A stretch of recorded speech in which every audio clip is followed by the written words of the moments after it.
반갑습니다. 여느 때와 마찬가지로 또 새로운 한 주가 평범하게 시작되었습니다. 그러나 예수님 때문에 저와 여러분은 새롭고 비범한 한 주간의 삶이 되기를 바랍니다.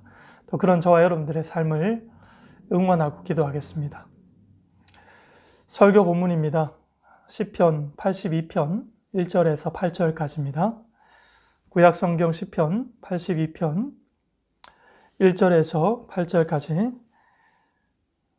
하나님은 신들의 모임 가운데에 서시며 하나님은 그들 가운데에서 재판하시느니라. 너희가 불공평한 판단을 하며 악인의 낫 보기를 언제까지 하려느냐. 셀라.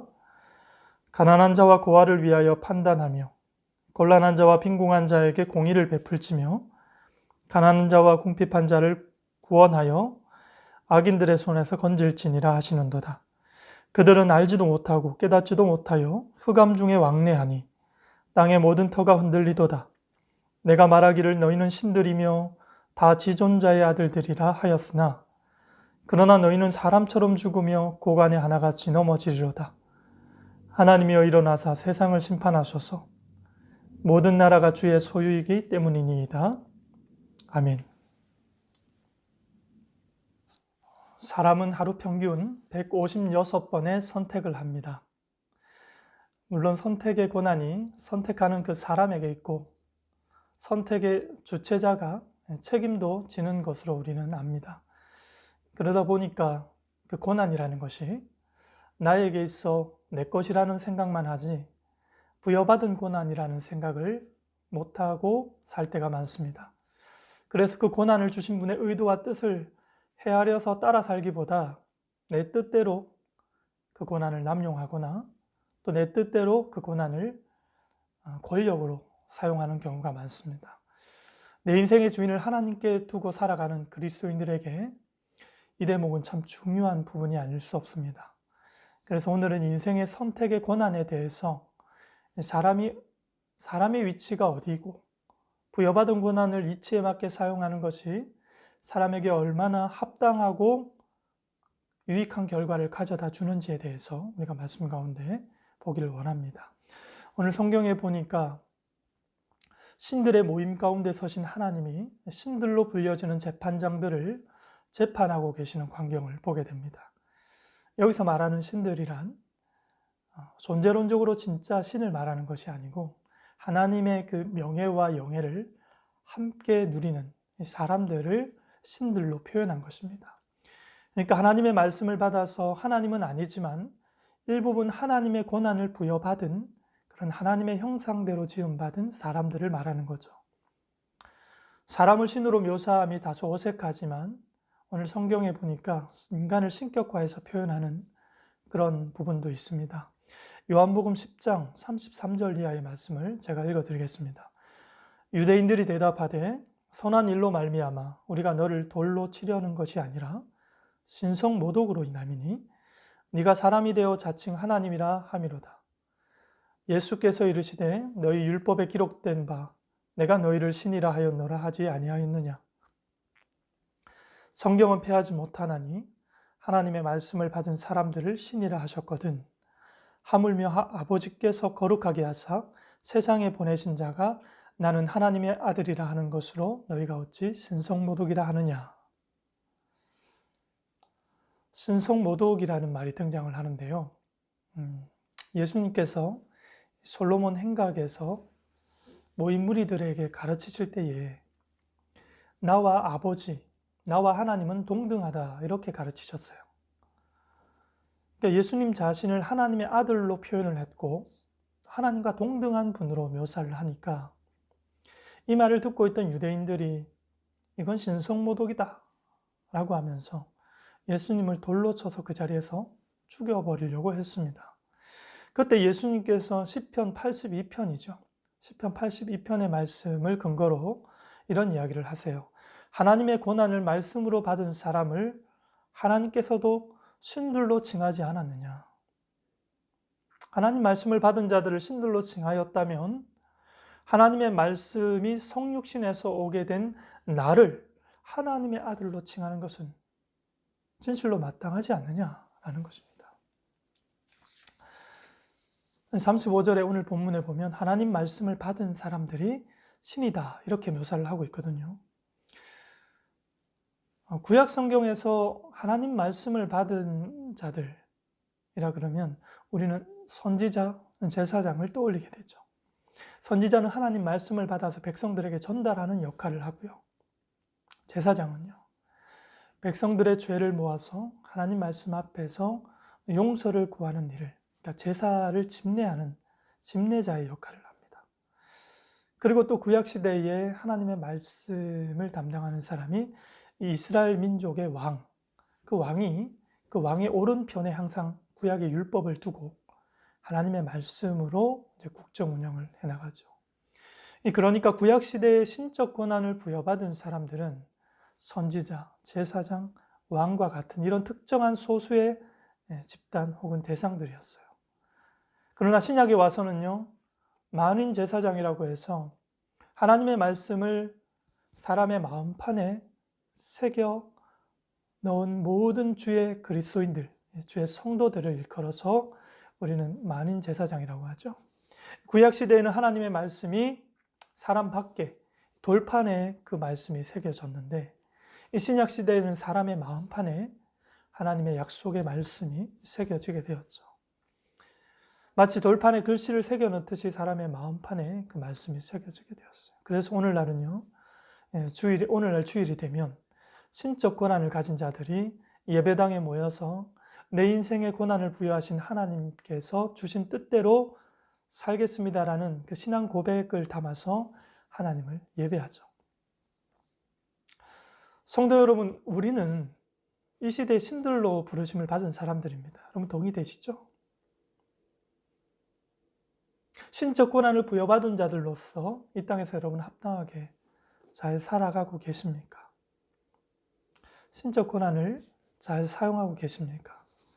역사적으로 보면 구약의 이스라엘 백성들, 하나님의 백성들, 하나님께 모든 배려와 인도하심과 또 하나님의 모든 관심 속에 지내왔던 이스라엘 백성들이 결과적으로 신의 의무를 저버렸습니다. 바른 사용에 실패했죠. 신적 권한을 남용하고 권한을 권력으로 사용했기 때문에 저들은 그럼에도 불구하고 신적 의무를 다하지 못하고 실패하고 말았습니다. 그리고 오늘 본문에서는요, 심판자요 재판관이신 하나님께서 신들로 불려지는 이 재판관들의 잘못을 지적하고 평가하고 판결하는 내용이 오늘 본문에 기록되고 있습니다. 6절, 7절을 읽겠습니다. 내가 말하기를 너희는 신들이며 다 지존자의 아들들이라 하였으나 그러나 너희는 사람처럼 죽으며 고관에 하나같이 넘어질 것이다.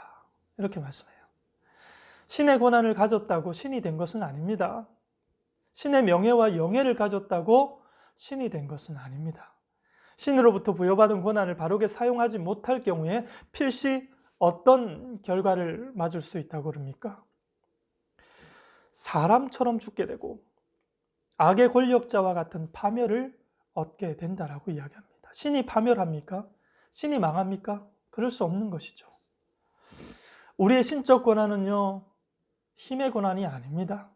우리의 신적 권한은 보다 힘 있는 자로 부여받은 권한이라는 사실입니다. 권한의 주체가 따로 있다는 거죠. 교회로 한번 예를 들어보겠습니다. 교회는 여러 직분자들로 구성되어 있습니다. 언뜻 보기에는 그들의 수고와 그들의 주체적인 행위의 결과로서 교회가 세워졌고 행위의 결과로서 교회가 유지되고 보수되고 있는 것으로 보여집니다. 맞습니다. 저들의 순종의 행위가 교회를 낳았고 교회가 유지되고 저들의 믿음의 땀 흘림이 교회를 유지하게 하죠. 사람의 수고와 믿음의 행위로 나타날 때 교회가 세워집니다. 그러나 여러분 보십시오. 교회에서 권사나 집사, 장로, 목사까지 이런 모든 직분은요, 부르심에 대한 역할로 부여받은 권한이지 내 노력에 대한 결과가 아닙니다. 내 노력과는 전혀 상관없는 겁니다. 하나님이 처음부터 계획하신 일을 하나님이 추진하셔서 이루신 결과로다가 우리가 교회되어졌고 우리 교회된 우리에게 그 공동체 안에서의 직분이 허락되어진 것입니다. 분명히 아셔야 합니다. 신적 권한을 가졌다고 그러니 신이 된 게 아니죠. 부여받은 권한은 덧입혀진 권한으로 말미암은 것이고 그 은혜로 받았으니 은혜 가운데 수행해 나가면 되는 것입니다. 제발 그 부분에 있어서 우리가 욕심내지 말아야 됩니다. 이 싸움이 우리에게 요구되어지는 것이죠. 성도가 발버둥 쳐봐야 결국 예수님만 책임지실 수 있는 공동체가 교회입니다. 이 부분을 우리가 분명히 아셔야 됩니다. 직분을 가졌다는 것은 책임을 부여받았다라는 것이죠. 그러나 궁극적으로 그 교회의 직분, 교회의 직분자의 책임을 궁극적으로 누가 집니까? 예수님이 지셨고 예수님이 지고 계시고 예수님이 지십니다. 이런 거룩한 하나님의 공동체의 구조를 코로나19가 무너뜨릴 수 있어요? 그럴 수 없습니다. 이 거룩한 하나님이 세워놓으신 이 삶의, 신자된 삶의 원리의 패턴을 개인주의라는 이 시대 사조가 무너뜨릴 수 있습니까? 그럴 수 없습니다. 다시 말씀드리지만 교회의 직분은 부여받은 권한입니다. 이렇게 부여받은 신적 권한은 덧입혀진 은혜로 주어진 것이라는 거죠. 우리가 신적 권한을 가졌기 때문에 나도 하나님과 동등한 위치에 서게 되었어. 이렇게 생각하는 것이 잘못됐다는 거죠. 우리가 여전히 하나님의 은혜 가운데 있다는 증거로서 주어진 권한, 그것이 우리의 삶의 선택적 권한인 것이죠. 내 인생의 선택적 권한이 주어진 이유는 하나님께서 우리에게 부으시는 그 은혜의 물줄기 위에 우리가 있다는 사실을 잊지 않고 살도록 하기 위해서 이 선택적 권한이 여전히 우리에게 주어져 있다는 것입니다. 안 그러면 우리는 죄로 인해 이미 망했어야 될 운명이었죠. 더 나아가 교회 안팎에서 우리의 수고요, 교회 안팎에서 우리의 행위적 공로가 결국 하나님의 은혜의 열매라는 것입니다. 그래서 우리의 수고요, 공로는 내 자랑이 아닌 필시 예수 그리스도를 자랑하는 것으로 결론을 맺게 되고 예수에 대한 자랑으로 우리의 인생은 귀결되는 것입니다. 우리가 거듭남으로 얻은 구원이 공로입니까? 아니면 은혜입니까? 죽고 다시 살게 된 것이 우리가 받은 하나님의 은혜 가운데 가장 큰 것이고요. 그 우주적인 은혜의 범주 안에 눈물도 있고 웃음도 있고 좌절도 있고 다시 일어남도 있는 것이죠. 그래서 그 큰 구원의 역사를 은혜로 받았다면 그보다 작은 말씀의 권한적 삶이라는 것은 우리의 공로가 될 수 없는 것입니다. 그것도 다 그 은혜의 범주 안에 있는 은혜인 것이죠. 우리 인생에 허락된 선택이요, 신적 권한은 신의 엄중한 은혜의 범주 안에서 누리는 자유요, 은혜인 것을 아시기 바랍니다. 그런데 우리는 자꾸 넘어지죠. 실패한 자리에서 또 실패하는 경향성이 늘 우리에게 있습니다. 그렇습니다. 우리는 자꾸 실패한 자리에서 또 실패하는 경향성이, 넘어진 자리에서 또 넘어지는 경향성이 우리에게 있습니다. 그렇게 넘어지고 또 넘어지고 실패한 자리에서 또 실패하다 보니까 우리는 다시 헤어나오지 못할 구덩이에 빠진 그런 망하는 인생이 되었습니다. 다시 일어나지 못할 운명이 되어졌고 새로운 기회를 잡을 수 없는, 빠져나올 수 없는 구덩이에 빠진 인생이 되었습니다. 그래서 예수님이 이 땅에 오셨잖아요. 우리의 실패를 만회하기 위해서 우리가 실패한 그 자리까지 친히 오셨습니다. 하늘의 모든 영광을 나와 같은 초라한 육체 속에 하나도 빠짐없이 다 담으시고 우리가 실패하고 실패해서 다시 헤어나올 수 없는 그 낮은 자리까지 친히 오셨습니다. 실패한 자리요, 포기한 자리요, 우리에겐 정말 수치스러워서 누구에게 들춰낼 수도 없는 그 자리까지 예수님이 오셨습니다.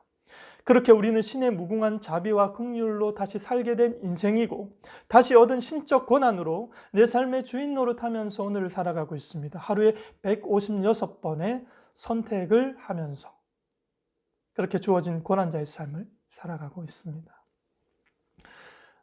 저희 집의 둘째 아들이 초등학교 저학년 때 일입니다. 한 번은 학교 갔다 온 이 아이가 저랑 이야기를 나누는 중에 갑자기 한숨을 푹 쉬더니 아버지, 사는 게 왜 이렇게 힘들어요? 사는 게 만만치 않아요, 아버지. 이렇게 말하는 거예요. 그래서 속으로 참았습니다. 웃음을 참았죠. 예, 그날 저녁에 이제 제 아내와 같이 이 이야기를 나눴습니다. 사실 제 아이가 그때 뭐 학원을 다녔거나 과외를 받고 있지도 않았습니다. 학교 갔다 온 아이 입에서 만만치 않다는 게 결국 공부하고 관련된 거 아니겠습니까? 그래서 더 웃음이 나왔죠. 그래서 아내에게 이제 그날 저녁에 한번 이야기를 하니까 같이 아주 박장대소하면서 그렇게 웃었던 기억이 있습니다.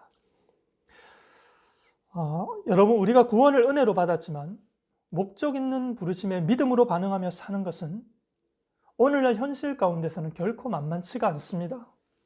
왜 그렇습니까? 부조리한 세상 때문에 그렇습니다. 오늘 본문에서는요, 마치 천상을 배경으로 하듯이 실제 재판이 하늘 재판 가운데 일어나고 있어요. 이 재판은 무엇보다 공정한 판단이 가장 중요한 기준이 되어야 되는 것 아니겠습니까? 재판관에게 공의가 빠져버리면 그건 아무런 자격이 없는 거죠. 그런데 여러분, 우리가 사는 현실은 어떻습니까? 시대의 재판관은 정의와 공평과는 거리가 멉니다. 공의와 공평이 마땅히 시행되어져야 될 이 재판 속에서 실제 말할 수 없는 불공정 거래가 일어나고 있습니다. 약자가 짓밟히고 강자 편에서 법을 곡해하는 온갖 권모술수가 그 안에서, 그 세상에서 다 일어나고 있습니다. 때로는 폭력을 대동해서 강제로 순응하게 만드는 그런 일들도 일어나고 있죠. 이것이 수직적인 사회구조인 우리의 일상으로 가면 어떻게 되죠? 갑과 을의 관계로 존속하게 되는 세상을 경험하게 되죠. 우리의 일상은 때로는 항상 우리가 갑일 수도 없고 또 항상 을이지도 않습니다. 누구를 어디서 어떻게 만나느냐에 따라서 갑의 위치에 서기도 하고 또 을의 위치에 서기도 합니다. 한 일주일 전쯤 일입니까? 우리가 코로나19로 인해 방역과 관련해서 일상에서 새로운 규칙들이 많이 세워지고 또 기존의 규칙들이 희미해지는 일들을 우리가 경험하지 않습니까? 한 번은 코레일 KTX 열차에서 음식을 먹은 20대 여성을 감염병 예방 위반 혐의로 국가에 고소된 사실이 있습니다. 방역과 관련해서 공식적으로 처음 있는 그런 고소건이었기 때문에 더 뉴스화된 것 같습니다. 이 코레일은 이 여성이 음식을 먹지 말라는 승무원의 안내를 무시하고 승무원이 떠난 뒤에 다시 햄버거를 먹은 것이 코로나19 방역 수칙을 위반한 것으로 판단을 한 것이었죠. 그런데 문제는 그것이 아니라 승무원의 안내를 무시한 이 사람의 행동을 이 객실에서 보는 사람이 보다 못해서 그 객실에 있는 탑승객이 아니 음식 드시지 말아달라고 이렇게 요청을 하는 거죠. 너무한 거 아니냐고. 다들 마스크 쓰고 있는 게 편해서 그렇게 쓰고 있는 거 아닌데 당신만 그렇게 행동하면 안 되는 거 아니냐고 이렇게 이야기를 했을 때 그 여인이 네가 뭔데 나한테 먹으라 말아 하는 것이냐. 감히 우리 아빠가 누군지 알고 하면서 막말을 쏟아놓은 기사와 그 내용들이 올라왔죠. 여러분, 교회가 이런 보도를 접하거나 교회로서 이런 상황을 접하게 될 때 우리는 어떻게 반응해야 됩니까? 세상 사람들하고 똑같이 그래서 저런 막대 먹은 사람 같으니라고 가진 것들이 더하네. 이렇게 우리가 똑같이 반응하면 되겠습니까? 오늘 본문에서 우리가 좀 예의주시해야 될 중요한 단어가 있습니다. 그게 무엇입니까? 우리는 보통 사람이 아니라는 사실이죠. 세상은 보통 사람들로 득실거립니다. 그러나 우리는 보통 사람이 아닙니다. 보통 사람이라 함은 예수 그리스도를 통해서 하나님께서 우리에게 베푸신 은혜에 대한 자각이 없는 사람들을 말해요. 그러니까 은혜를 받지 못하고 은혜가 없는 사람들이 보통 사람들이고요. 우리는 은혜가 있는 자들입니다. 그렇기 때문에 저들과 똑같은 처사와 방식으로 삶을 살아가지 않는 사람들이에요. 우리는 보통 사람들이 아니에요. 그럼에도 불구하고 우리는 신들도 아니지만 그렇다고 해서 우리는 세상의 보통 사람들과 은혜 없는 저들과는 다른 인생들이기 때문에 다른 삶을 살도록 부여받은 그런 특별한 사람들이라는 것입니다. 그러니 어떻게 해요? 특별한데도 불구하고 특별하게 살아가지 못하고 있는 우리의 현실 가운데, 그러니 어떻게 해요? 부조리한 세상에서 저들과 다르게 살아야 되는데, 그래서 뭐가 필요합니까? 훈련이 필요합니다. 내 안에 은혜가 없어서 순종에 실패하는 것이 아니죠. 우리의 삶은 우리 마음대로 살아도 되는 인생이 아니죠. 다시 살게 된 인생은 하나님께 목적을 두고 다시 살도록 부르심을 받았으니 부르심대로 살아야 되는데 그게 잘 안 되기 때문에 우리에게 뭐가 필요하다고요? 훈련이 필요합니다. 인간에게 참된 자유라는 것은요, 어느 시대를 막론하고 만유의 근원 되신 하나님 말씀 안에서만 온전한 자유를 누릴 수 있습니다. 하나님은 온전하신 분이고 하나님의 자녀는 온전한 삶을 살도록 하나님이 부르셨기 때문에 온전한 자유를 우리가 누릴 때까지 하나님은 우리를 포기하지 않으실 겁니다. 개인주의 성향의 시대사조는요, 우리를 은혜 없는 자처럼, 이 부조리한 지금 세상이 마치 정직한 세상인 것처럼, 그렇게 사는 것이 마땅한 것처럼 착각하며 살도록 우리를 부추깁니다. 그래서 결과적으로 좌절과 절망의 늪에 빠지도록 합니다. 물론 이런 죄악이 궁극적으로 우리를 망하게 할 수는 없습니다. 그러나 자꾸 넘어지는 이 모습을 부모는 보기를 원치 않으시는 거죠. 예수께서 우리의 모든 죄와 싸워 승리하셨기 때문에 우리는 궁극적으로 승리할 것이며 승리한 자입니다. 영원히 승리하셨기 때문에 지금부터 영원까지 우리는 승리자의 삶으로 부름받았고 또 그렇게 살기를 하나님은 원하시는 거죠. 그래서 자비하신 하나님의 은혜가 내 안에 장착되어 있습니다. 무엇만 남은 겁니까? 훈련만 남았습니다. 스스로 그 은혜가 내 안에 있음을, 그 은혜가 내 삶을 이끌도록 끊임없이 나 자신을 부추기는 훈련만이 남은 거죠. 여러분, 주의 은혜를 입었다는 게 뭘 말하는 겁니까? 주의 은혜를 입었다는 것은요, 원수에게, 우리의 원수된 자에게 우리가 어떤 상황과 형편에 있든지 간에 자비를 베풀 이유를 가졌다라는 것이 주의 은혜를 가졌다라는 말입니다. 그리고 주의 은혜를 가졌다라는 것은요, 원수에게 베풀 자비를 우리 안에 갖고 있다, 우리 안에 소유하고 있다라는 뜻이기도 합니다. 우리는 하나님께 목적 있는 고난을 부여받은 시대의 신들입니다. 자비의 인생을 살 수 있는지의 여부와 우리의 삶의 상황이 그렇기 때문에 그렇게 살 수 없을 수도 있어, 이런 것들을 성경이 구구절절 말하지 않습니다. 오직 성경은요, 그렇게 살도록 은혜 입은 자가 우리라는 사실, 너희 안에 은혜 있다라는 사실을 가르쳐주고 강조합니다. 은혜를 잊지 마라라는 겁니다. 우리가 은혜가 주는 의무와 책임을 생각하면 은혜를 망각하고 사는 것이 더 편할 수가 있습니다. 사실 그렇죠. 그런데 왜 주님께서는 은혜를 자꾸 자각하도록 우리를 하여금 어떤 면에서는 고통의 상황으로 자꾸 몰아붙이십니까? 마치 부모가 자녀에게 공부하라라는 학생의 신분에 맞게 사는 것이 옳음에도 불구하고 그 아이가 그것으로 인하여 얼마나 고립되고 고통을 받는지를 알면도 불구하고 공부하라 하는 이야기와 같은 것이죠. 실제로 잃어버린 것이 우리가 그렇게 살지 못함으로 인하여 실제로 우리가 잠시 누리는 평안보다 궁극적으로 우리가 잃어버리는 것이 더 크죠. 하나님은 그것을 원치 않으시는 거예요.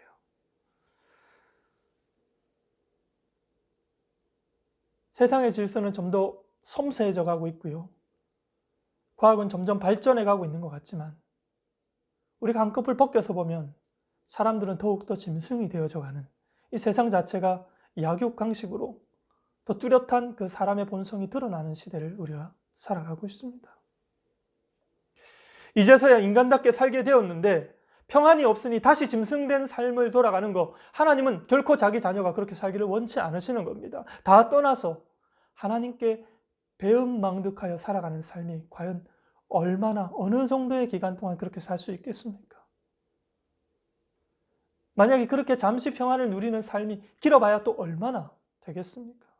고난이라는 것이요, 반드시 권력으로 쓰여지는 경우가 있어요. 어떤 경우에 우리에게 주어진 이 고난이 권력으로 쓰이게 됩니까? 그 고난을 내 힘과 노력으로 얻었거나 내 힘과 노력으로 얻었다고 착각하며 살아가는 사람들, 그 사람들은 우리의 고난을, 누구나 다 어려움을 겪잖아요. 누구나 다 위기를 겪잖아요. 그때 우리의 고난을 권력으로 사용합니다. 필연적으로. 내 힘으로 얻어서 내 것이라고 생각하는 사람들은 필연적으로 그렇게 합니다. 오늘날 용어로는 갑질이라고 합니다. 이것을. 그런 사람은 설득이나 설명도 통하지가 않아요. 내 노력으로 얻은 권한이기 때문에 그 정도는 괜찮다. 내가 지금 형편이 이렇기 때문에 내 상황이 이렇기 때문에 그 정도는 괜찮다. 적어도 내 수고와 내 노력의 결실로 나에게 주어진 내 것이기 때문에 괜찮다라는 어긋짝에 우리는 도무지 설득할 길을 잃어버려요. 그런데요, 이 말도 안 되는 이야기가 말이 돼요. 설득이 되어집니다. 그렇지, 세상이 그렇지. 다들 그렇게 사는데 뭐. 그래도 그렇다고 해서 노력을 안 한 거 아닌데. 내가 애를 썼잖아. 그 애씀에 대한 어느 정도의 결과로서 주어진 것이 이 고난이 아닐까? 라고 생각하면서 정당방위로 생각을 하죠. 나의 고난을 처음부터 부여받은 것으로 믿고 사는 사람은요, 물론 부여받은 고난도 남용될 수 있습니다. 그러나 적어도 그 의식을 그 삶의 근저에 깔고 사는 사람은 다시 돌아옵니다. 그래, 이 고난을 내가 가졌다고 내가 내 마음대로 사용할 수 없는 것은 고난 부여자의 의도와 뜻과 목적이 있는 것이라는 것을 의식하는 자는 하나님이 두려워서라도 다시 돌아옵니다. 하나님은 절대 그걸 그냥 버려두는 분이 아니시죠. 우리로 하여금 완전한 자유, 완전한 평안을 얻도록 하기를 원하시고, 왜냐하면 영원토록 우리와 함께 하셔야 되는 분이시기 때문에 우리를 영원한 평안으로 하나님은 인도하시기까지 결코 우리를 포기하지 않으시는 줄 믿습니다. 시편 82편 8절을 보십시오. 하나님이여 일어나사 세상을 심판하소서. 모든 나라가 주의 소유이기 때문이니이다. 무엇을 알려줍니까? 사람이 가진 권한의 출처요, 사람이 가진 권한의 기원을 이야기하죠. 각자 자기 것이라고 갖고 사는 이 세상이 전부 하나님의 소유라고 가르치고 있습니다. 그래서 우리가 가진 권한이라는 것이 부여받은 권한이라는 사실이죠. 덧입혀진 주의 은혜로 부여되어진 권한, 그것이 우리가 지금 사용하고 있는 권한이라는 것을 잊지 마시기 바랍니다. 아니, 나를 재판하는 그 사람도 나에게 이렇게 하려 하는데, 이 직장에서 맨날 보는 사람, 매일같이 반복되는 일상에서 나도 그렇게 하지 않고 어떻게 직장생활을 할 수 있어? 그럴 수가 없어 하면서 가난한 자에게 필요가 아닌 상처를 주는 삶을 의례 당연한 것처럼 여기면서 살아가는 사람들이 있습니다. 그런 사람을 우리는 무엇 없는 사람이라고 표현하죠. 은혜 없는 사람, 이렇게 표현합니다. 사자성어로 배은망덕한 사람. 이 배은망덕의 의미는요, 은혜를 잊고 사는 사람이라는 말이죠. 어떤 사람은 이것을 재해석해서 네 가지가 없는 사람, 이렇게 표현합니다. 여러분, 이상한 상상하지 마세요. 네 가지가 없는 사람, 이 표현은요, 성경에서는 공의와 정의, 긍휼과 자비, 이 네 가지 하나님의 성품, 하나님의 형상을 이야기하는 겁니다. 이 공의와 공평, 긍휼과 자비로 우리를 대하시는 하나님 때문에, 우리가 그 따뜻한 하나님의 인도와 보호하심 때문에 우리는 하나님을 신뢰할 수 있는 것이죠. 이 네 가지를 하나로 묶으면 이 단어로 표현할 수가 있습니다. 은혜라는 단어입니다. 은혜. 기독교 전문용어로 은혜, 우리가 가장 많이 사용하는 표현이기도 하고, 그렇죠? 우리에게 허락된 권한은요, 부여받은 권한이요, 은혜입니다. 이 네 가지 당신의 성품으로 우리와 함께 하고 계시니까 우리가 오늘도 사는 것이고 내일의 소망도 내 것처럼 가지고 당당히 살아가게 되는 것이죠. 요한복음 15장 16절 17절 말씀을 제가 읽겠습니다. 너희가 나를 택한 것이 아니요 내가 너희를 택하여 세웠나니 이는 너희로 가서 열매를 맺게 하고 또 너희 열매가 항상 있게 하여 내 이름으로 아버지께 무엇을 구하든지 다 받게 하려 함이라. 내가 이것을 너희에게 명함은 너희로 서로 사랑하게 하려 함이라. 너희가 나를 선택한 것이 아니고 내가 너희를 선택하여 불렀다.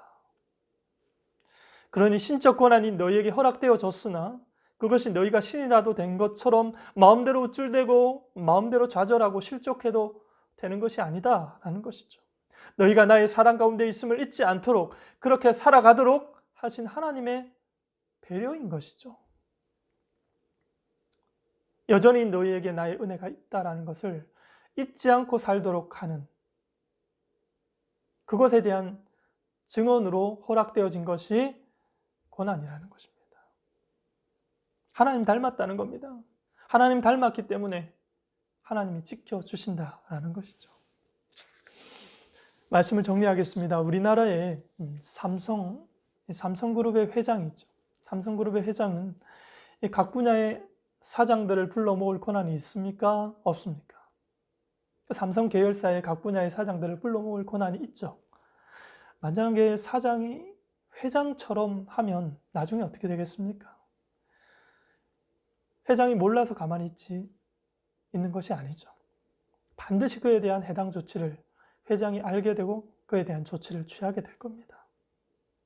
세상이 그렇다면 실제로 하나님 나라는 더더욱 그렇지 않겠습니까? 우리의 고난은 예수 그리스도로 말미암아 덧입혀진 은혜로 말미암아 부여받은 고난이죠. 하나님께서 우리를 값을 주고 사셨어요. 만만치 않다고요. 시도해도 실패가 뻔하다고 하니 포기하기 일쑤라고요. 많이 실패해 보셨다고요. 어제도 실패했습니까? 정말 멋지신 분이십니다. 계속 시도하십시오. 그냥 그렇게 살기에는요. 그냥 몇 번 시도했는데 잘 안 되니까 그냥 살아야지라고 그렇게 살기에는 우리의 값이 너무 비싼 값입니다. 하나님께서 예수님 값을 주고 우리를 사셨거든요. 우리는 예수님 값입니다. 그러므로 우리의 몸값은 예수님 값입니다. 그렇게 해서 부여받은 권한을 처음부터 내 것이었던 것으로 치부해버리면서 그렇게 불안하게 인생을 살면 안 된다는 것이죠. 부여받은 권한자로 사는 것이 잘 안 됩니까? 그렇다고 해도 포기해도 됩니까? 그럴 수는 없습니다. 하나님께서 그렇게 여러분을 하나님 나라의 명예와 영예를 함께 입을 동지로 세워가고 계심을 믿으시기 바랍니다.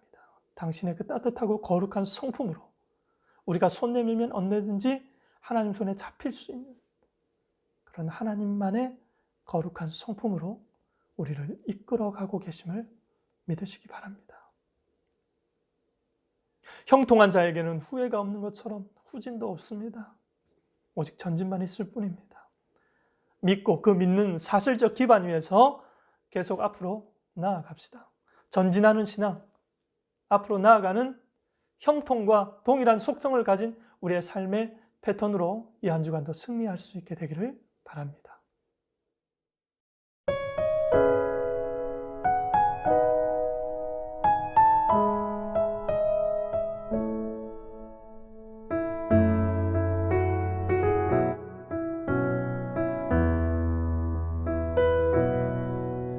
주 선한 능력으로 안으시네 그 크신 팔로 날 붙드시네 절망 속에도 흔들리지 않고 사랑하는 주 얼굴 구하리 주 선한 능력으로 안으시네 그 크신 팔로 날 붙드시네 절망 속에도 흔들리지 않고 사랑하는 주 얼굴 구하리 선한 능력으로 일어서리 주만 의지하리 믿음으로 우리 고대 안에 주 오실 그날 영광의 새날을 맞이하리 이전에 괴로운 날에 워싸고 고난의 길을 걷는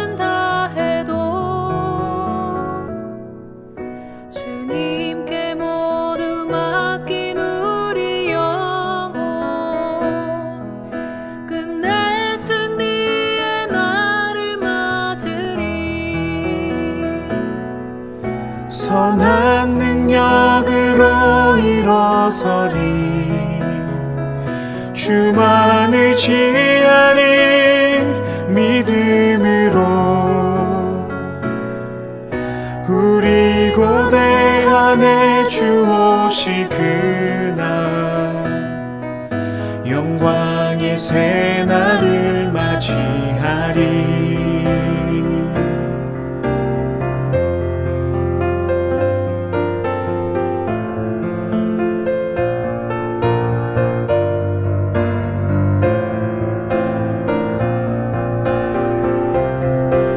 선한 능력으로 일어서리 주만을 지하리 믿음으로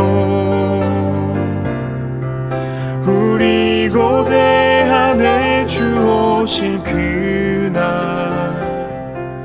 영광의 새날을 맞이하리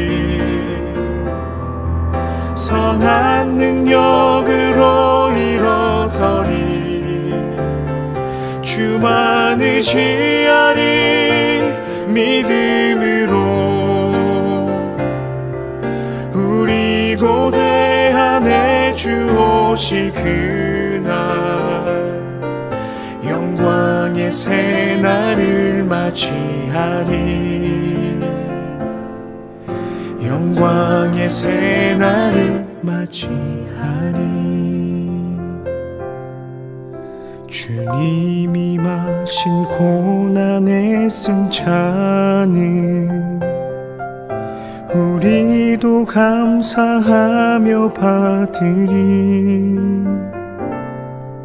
주님의 남은 고난 채워가며 예수와 복음 위에 살리